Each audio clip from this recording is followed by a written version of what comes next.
ايوه زي ما انت قريت كده بالظبط في اسم الفيديو، انها ال SCP يا سادة.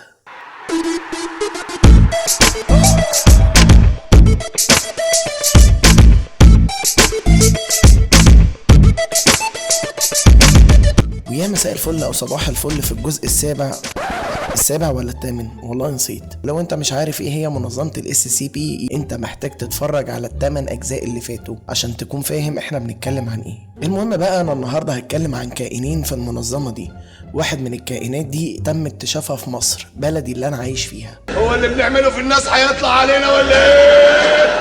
وطبعا الكائن ده كان من مقترحاتكم اللي جاتلي على الانستجرام. وبالمناسبة لو لسه مش معانا على الانستجرام فانت لازم تكون معانا. هتلاقي اكونت الانستجرام ظهر قدامك دلوقتي او موجود تحت في الديسكريبشن، وتواصل معايا دايما سواء بافكار حلقات عايزين ننزلها او اي حاجة تانية. الحقوني قبل ما تشهر، انا بقول لكم اهو. وطبعا قبل ما نبدأ ما تنساش تعمل سبسكرايب لو انت مش مشترك معانا، وتعمل لايك وشير لو عجبك الفيديو. وبما اننا بقى هنتكلم عن ال SCP، تعالوا بقى ندخل في المود سوا. خلينا ابسط لك الموضوع. منظمة ال SCP هي منظمة بتحتجز مخلوقات غريبة وكائنات غريبة، وبتعمل كمان احتواء لأماكن مختلفة في كل مكان في العالم.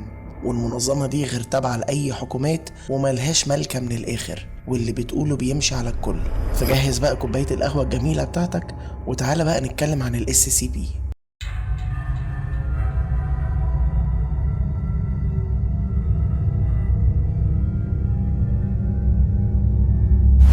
أول مخلوق معانا هو ال SCP-347، واللي المنظمة أطلقت عليه اسم The Invisible Woman أو المرأة الخفية.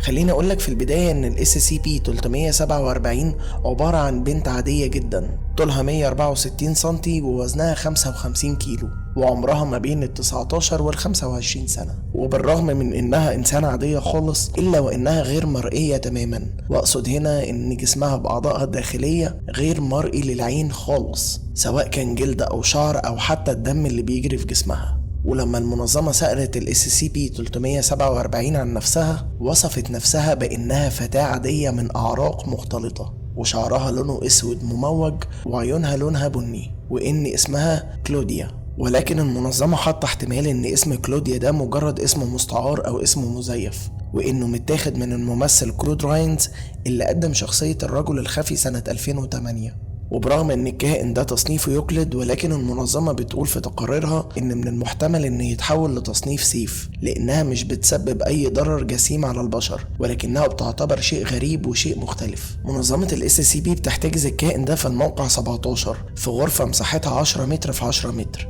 وبيتم مراقبتها على مدار الساعة بكاميرات فيها أشعة فوق الحمراء أو اللي اسمها الانفراريد، مع وجود مستشعر حركة عشان يقدروا يحددوا مكانها بالظبط. والغرفة اللي بتعيش فيها غرفة عادية جدا، بتبقى مكونة من حمام وحوض وأساس ومكتب وتلفزيون، يعني غرفة لإنسان طبيعي مش كائن خطير. ولكن الملفت للنظر هو المكتبة الموجودة اللي مليانة بالكتب للقصص الرومانسية، واللي بتدل على العاطفة الكبيرة اللي بيحملها ال SCP-347. ولكن الشيء اللي لفت نظري هو ان في خزانة ملابس داخل الغرفة، وكمان مجموعة من ادوات التجميل والشعر المستعار، وده نقدر نفسره انه هيسهل عملية البحث عنها في حالة فقدانها، لانها بالرغم من انها كائن خفي الا وان خاصية انها تختفي بتكون داخل جسمها فقط، ومش بتأثر على اي حاجة بتلبسها او حتى تلمسها. وبالتالي هتقدر تشوف قدامك مجموعة من الهدوم والشعر المستعار اللي بيتحركوا بدون ما تشوف الشخص اللي لابسهم. وعلى الرغم من انها كائن مسالم الا وان غرفة ال SCP-347 لازم تكون مغلقة باحكام اثناء تواجد المخلوق ده. والمنظمة كمان بتعين 2 موظفين للتأكد من سلامة الباب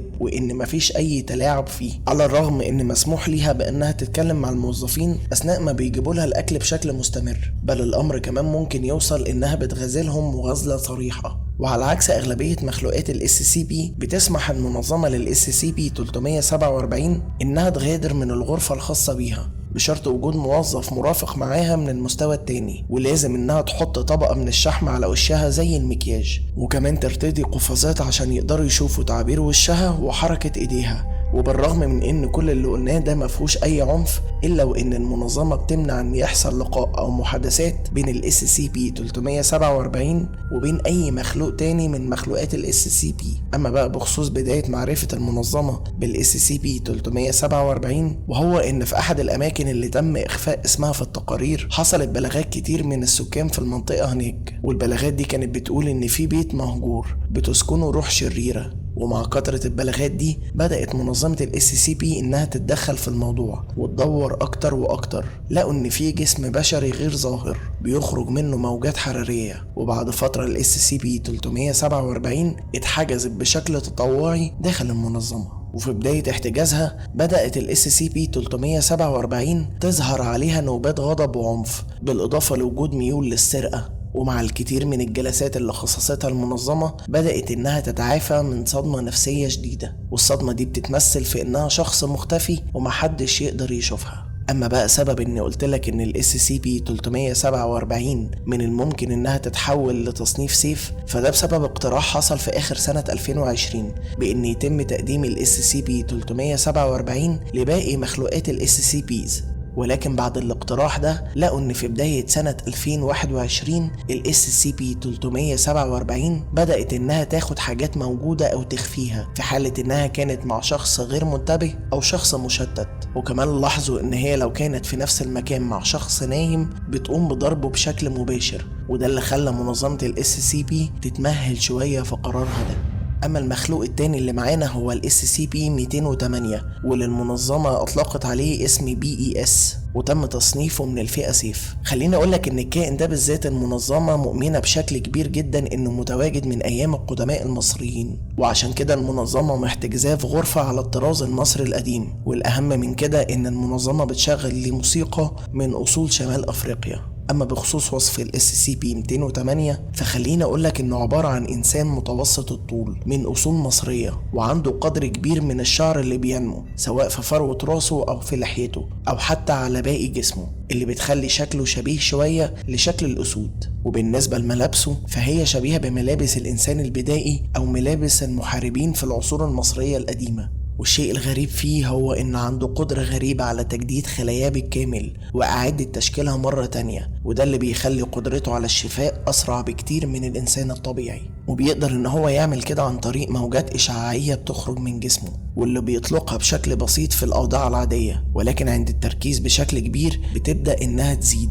ولاحظت منظمة ال SCP إنهم لما بيقربوا بشكل كبير من ال SCP-208 بيزيد شعورهم بالراحة والاسترخاء، وده يمكن سبب إن أغلبية الموظفين داخل المنظمة بيميلوا ليه بشكل كبير. ولكن الشيء اللي ممتع فيه واللي يمكن أي حد يتمناه في نفسه هو إن الموجات الكهرومغناطيسية اللي بتخرج من جسمه بتعمل زي حاجز مادي أمام الكائنات الخبيثة أو الكائنات اللي نواياهم سيئة. وبالرغم من مظهره الغريب إلا وإن ال SCP-208 شخص ودود ومتعاون بشكل كبير، وعشان كده المنظمة قررت إن هو يشتغل كمساعد طبي في القطاع 17 واللي مخصص برعاية الأطفال، خصوصا إن المنظمة لاحظت إنه بيحمي أي شخص يعتبره بريء أو حتى روحه نقية. والشيء الوحيد اللي بيخوف ال SCP-208 هو التعابين، وعبر عن كراهيته ليهم بشكل كبير في أكتر من مقابلة. والمنظمة اكتشفت ال SCP-208 في مصر، وأثناء ما كان وكلاء منظمة ال SCP بيحفروا في رواسب دلتا نهر النيل لاحظوا وجود رجل بارزة في قاع النهر. وكشفت بقية أعمال التنقيب الإضافية إنه كان متصل بكتلة كبيرة من الجرانيت تحت الأرض، وبالصدفة البحتة اكتشفوا إن هو لسه عايش وما ماتش. وبالفعل خرجوه من كترة الجرانيت وبدأ إن هو يتعافى، واحتجزوه في القطاع 17 لحد يومنا ده. وطبعا يمكن النهاردة كانت من أغرب الحكايات اللي احنا اتكلمنا فيها عن ال SCP، لأن احنا ذكرنا منهم كائن كان متواجد في إحدى الدول العربية، وده كان الاستفسار اللي انتوا دايما كنتوا بتكتبوه في الكومنتات في الحلقات اللي فاتت، إن أنا اتكلم عن كائن أو هل في وجود لكائن تم اكتشافه في الدول العربية ولا لأ. وزي ما احنا متعودين هنتناقش تحت في الكومنتات زي ما بنعمل في كل حلقة. اما بقى لو انت عندك كائن جديد او قصة او حاجة معينة عايزني اتكلم عنها فتقدر ان انت تبعتها لي على حسابي الانستجرام، وتقدر ان انت تتواصل على بقية مواقع التواصل الاجتماعي الموجودين في الديسكريبشن او في التعليق المثبت. واتمنى ان حلقة النهاردة تكون عجبتكم، وما تنسوش جدول القناة كل تلات وكل جمعة الساعة 10 بتوقيت مصر. ومنكم وإليكم، والسلام عليكم.